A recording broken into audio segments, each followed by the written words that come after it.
Hi scientists, welcome to this video on chemistry review. So it's a periodic table review. These are really important foundational skills you need to be able to do chemistry in Science 10. Remember, I'm going to go through this pretty fast. You are welcome to pause, rewind, do anything you need to do. Before we get into the video, you're going to need something to write with and the worksheet that's called Chemistry Review Part 1. Hopefully you picked one up in class. And you're going to need a periodic table to refer to. Okay, so if you need those, pause the video, go get them. All right, let's get started. So I'm going to go through some definitions real quick, and then I'm going to show you how to do some of the questions that you have on that review worksheet. So some words we need to know. Matter. Remember, matter is anything that has mass and volume. It's anything that takes up space. You can usually feel the weight of it in your hand, the mass of it. Everything on Earth is either matter or energy. Okay? Chemistry is the study of matter. An element is a pure substance composed of identical atoms that can't be broken down into simpler substances. A really easy way to tell if something is an element is it will be listed on the periodic table. So some examples of elements are carbon, oxygen, hydrogen, aluminum. These are all elements. We can't break them down any farther and still have them be matter that we can describe with properties. A compound is a pure substance made of two or more elements. So for example, this is a water molecule. It is made of one oxygen and two hydrogen atoms. So a compound is a pure substance that is made of two or more elements. An atom is the smallest unit of matter. These are some different ways we can represent atoms. Atoms have subatomic particles, protons, neutrons, and electrons, but you can't break them down into different types of atoms. They're the smallest unit of matter that has physical properties that we could describe. A molecule is two or more atoms joined together with covalent bonds. I'm going to talk about covalent compounds in just a minute, but molecules are formed by covalent bonds. An ion is an electrically charged particle. It's formed when atoms gain or lose electrons. So if this is a calcium atom here, see how it has one electron in the outside shell? Oh, sorry, two electrons in the outside shell. If those electrons are removed, so it has a full outer shell, it is an ion. And because we take off two negative electrons, we end up with a 2 positive charge. I'm going to talk about that a little bit more too. These next two words, they're not the most important, but you might see them in a textbook or online, so I wanted to define them anyways. A cation is a positive ion, so it's an atom where electrons have been taken away. Remember that electrons are negative, so when you lose negative electrons, your ion becomes positive. It's like it's less negative because there's fewer electrons, so it's positive. And the word for a positive ion is a cation. I remember this because I feel pretty positive about cats. I love cats. So cation, positive ion. If you don't like cats, that's probably not going to work for you. Sorry. An anion is a negative ion. So this is an atom that's gained electrons. So atoms want to have full outer shells. That's their most stable electron arrangement.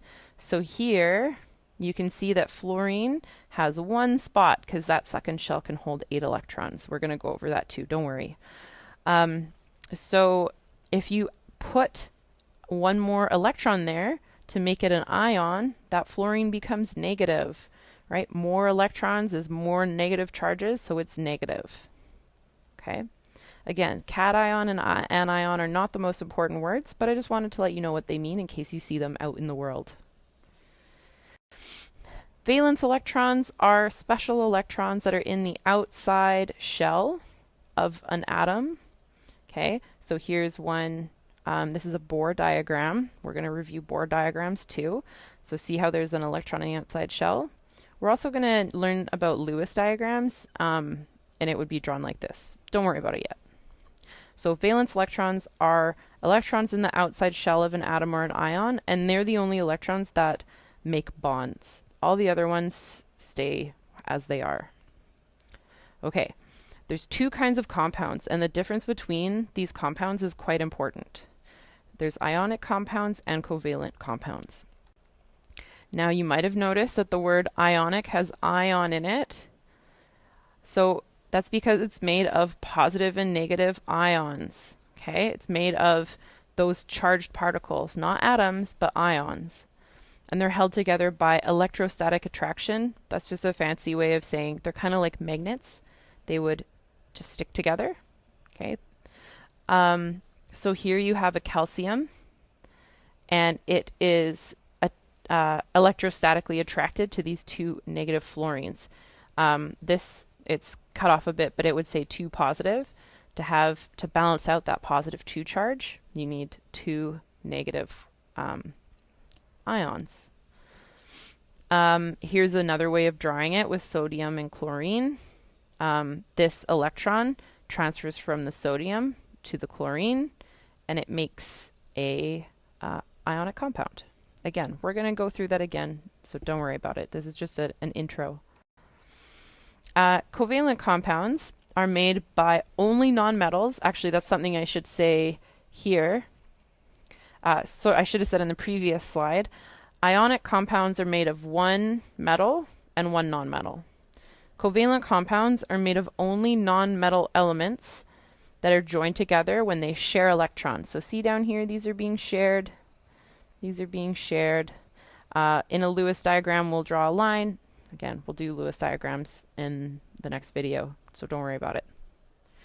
Okay, so those are just really quickly some words that might help you. We're going to use these words over and over again, so don't stress too much about them right now.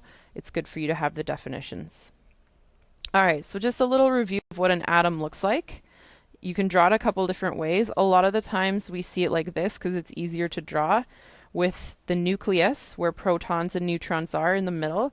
These protons and neutrons are pretty heavy compared to electrons. Electrons have almost no mass. And the electrons are around the nucleus in what are called shells or orbitals or electron shells. The outside shell is called a valence shell because that's where the valence electrons are. You'll see them like this. Okay, this is how we will draw them because it's easier. But you'll also see atoms drawn like this. This represents that the electrons are not actually just like in these little circles going around like you would imagine a planet orbiting the sun.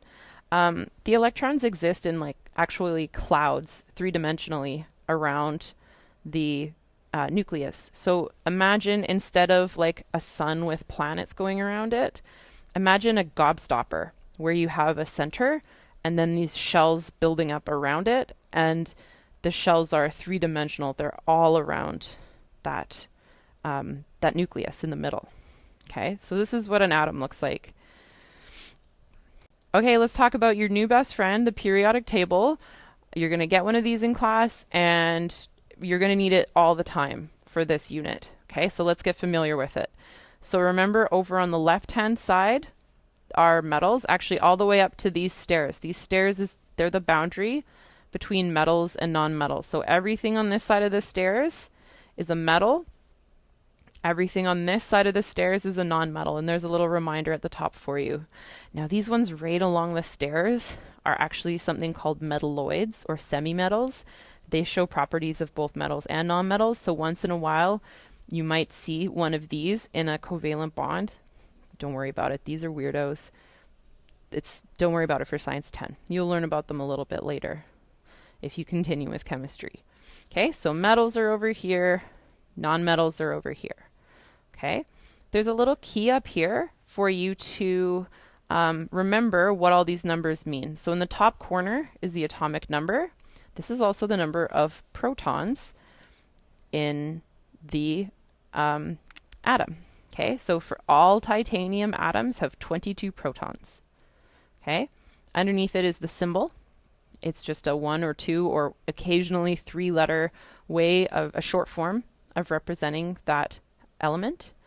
Its name, titanium, and its mass. Now the mass is a decimal here. The mass is the protons plus the neutrons put together. Electrons weigh barely anything, so we don't count them in the mass. Okay? So these are the protons and neutrons together, which doesn't make sense. Why would there be a decimal? You can't have 0.9 of a proton. It's because it's an average. So there are some titanium atoms that weigh 47. There's some titanium atoms that weigh 48. So they've added them up and divided by how many there were, and they've given an average. So for your calculations, right now, you're going to round this. So 47.9 will become 48. Okay? You're going to round it to the nearest whole number. And then finally, up in the corner are the ion charges. Some atoms only have one ion charge. Some have multiple. When it's a negative, it means that this, you'll notice that the nonmetals are all negatives. It means that they take electrons or they accept extra electrons. So remember, more electrons is more negative. The metals, they get rid of their electrons, okay? Or they donate them or lose them, so they become more positive because they've lost negative charges, okay? So we're going to do a little review and then we're going to do one together. So how do you get the atomic number? It's just on the periodic table in the top left corner of the box. How do you get the number of protons? It is the atomic number. How do you get the charge? So you can look at the periodic table and in the top right of your box will be the charge, or if you know that how many electrons and how many protons, your charge will be comparing them. So electrons are negative, protons are positive. Atoms always have a charge of 0. Only ions have a charge. How do you get the number of electrons? You take the protons and you subtract the ion charge. So protons take away ion charge will give you how many electrons you have. The mass number is at the bottom of the box, but you need to round it to the nearest whole number. And so how do you get the number of neutrons? Remember that the mass is protons and neutrons together. So to get the number of neutrons, you're going to have the mass take away the protons. Okay? We're going to practice. You have some questions like this on your worksheet, so we're going to practice doing it together. Okay. So here's a nitrogen atom versus a nitrogen ion. So remember, ions have lost or gained electrons.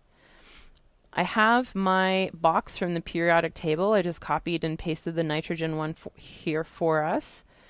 So the atomic number is this one right here in the corner. Okay? The atomic number for our nitrogen atom is 7. The number of protons, that is the same as the atomic number. That's a little bit of a trick question. Okay. And what's its charge? Now remember, only ions have charges. Atoms have a charge of 0. Okay? Don't have to do anything there. How many electrons does it have? An atom has the same number of electrons as it has protons. An atom does. An ion doesn't. But the atom will have the same number of electrons as protons. That's why its charge is 0. You can think of this as +7 because protons are positive. And you can think of this as -7 because electrons are negative. Okay, what's the mass number? Here, this one's a little bit easy. You don't have to round it at all. It's just 14.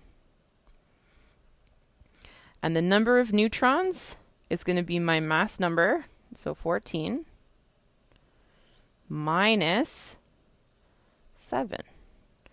So it's 7. 7 neutrons. Okay, 7's the magic number for nitrogen. Okay, but what changes if it's an atom? If it's an ion, what changes? The atomic number doesn't change. The atomic number is always going to be the same, no matter whether it's an atom or an ion. The number of protons will always stay the same. If you change the number of protons, that actually changes what element it is, so that stays the same. Okay, charge is different for an ion. So to get the charge, we can look up here and see that the charge is -3. All we have to do is write -3. You can also write it 3- like it is on the table. I'm just used to writing it like this for math, so that's what I'm going to do. Okay, now the number of electrons. This -3 means that it gained 3 electrons, okay? So 7 and then 3 more electrons is going to be 10. If the logic way of doing it isn't, it's a little confusing, you can also take your protons minus your charge. But for this, you need to remember your integer rules. Remember, taking away a negative means a positive, so it'd be 7 plus 3, okay? Whichever of those two things works for you, either thinking about 3 negatives means 3 more electrons, or doing the subtraction, whichever works for you is fine. The mass will not change here, and the number of neutrons will not change. It's only the charge and the electrons that are different when it's an ion, okay? I hope that is helpful. I hope some of that is review. Give the worksheet a try, bring it to class, and we will go over it together. In the meantime, if you have any questions, you can email me or just check in with me next time I see you. Have a great day.